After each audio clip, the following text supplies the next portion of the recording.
Mendocino vino here, ready for wine number 9 of the Wine Folly Challenge, Barbera.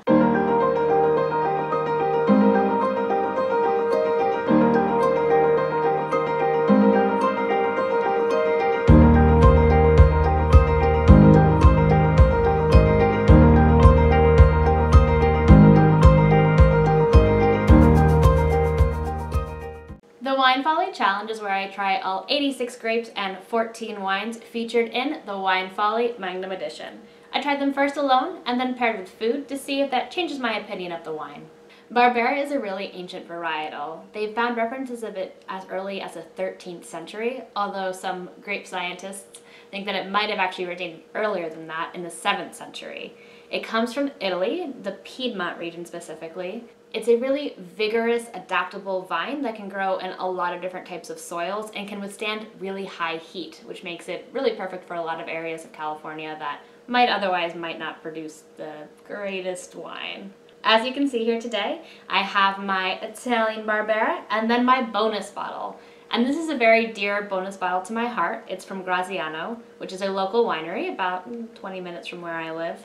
And I really like their stuff. I think that it's very tasty. I think they produce really high quality and really good prices. So I recommend checking them out if you're curious to try some Barbera.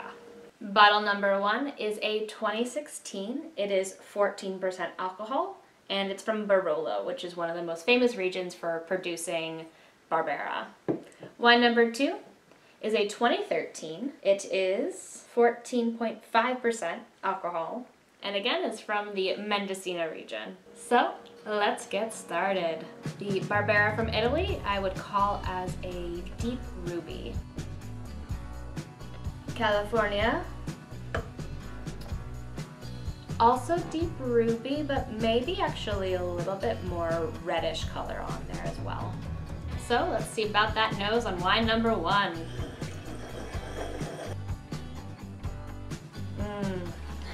I get a lot of cherry notes, definitely picking up some of that vanilla, maybe just a hint of blackberry. Now for the taste.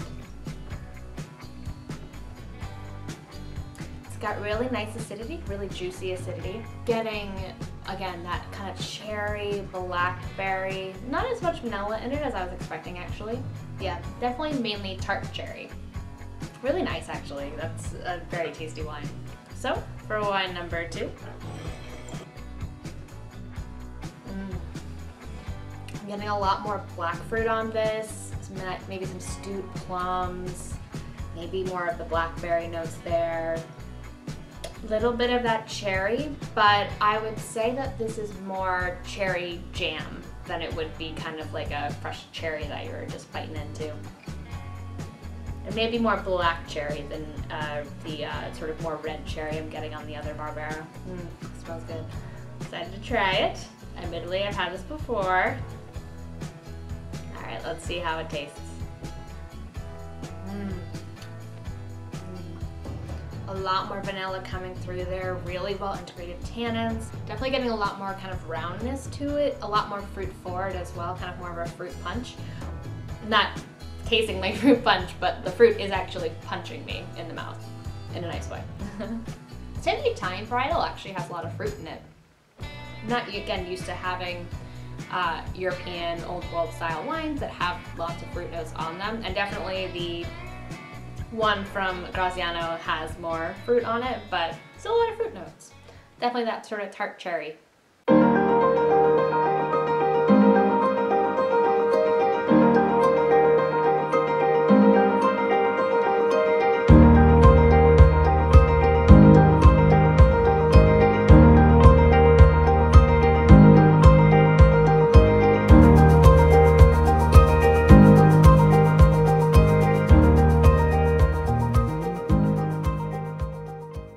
So for my pairing today, I have some pasta bolognese with some Parmesan. I'm going back to my what grows together goes together roots here and having some Italian food with some Italian wine. I really love pasta bolognese also, so kind of just wanted an excuse to make it. I actually haven't tried this recipe before, but it called for 3 different types of meat, so I was kind of excited about that part of it. Let's see how it goes. With wine number 1. goes great together. I think the acidity really stands up to the tomato in here. It tastes more round, more full. I'm getting more cherry notes from it as well. Really tasty, very big fan. Another cool thing about this particular bottle of Italian wine is Barbera d'Alba. Alba is a village. It's also a wine region. It is a very famous wine region, actually, and very known for its food and being delicious. This particular bottle actually also has Nebbiolo in it, which I didn't realize until I looked at it. So, trying wine number 2. Let's see how this fares.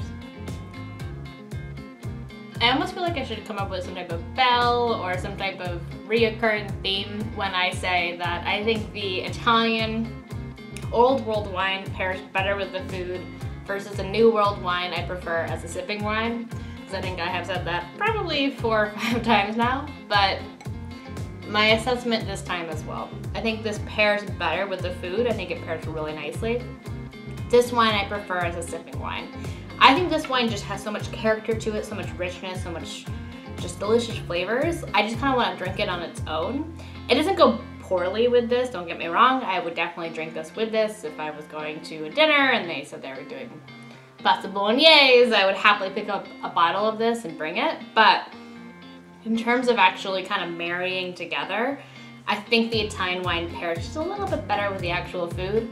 But if I was just going to be drinking a bottle with some friends or hanging out, I would pick up this one and prefer this one. So another kind of fun fact about this bottle here is Greg Graziano is the current owner of the winery. His grandparents, Vincenzo Graziano, came to Mendocino County in the 1910s and started growing wine there, even during Prohibition. So they actually bootlegged back in the day there, which people can say now because it's been enough time. I think the statute of limitations has expired on all those times. This is Mendocino Vino. Hope to see you guys next week. Chin chin.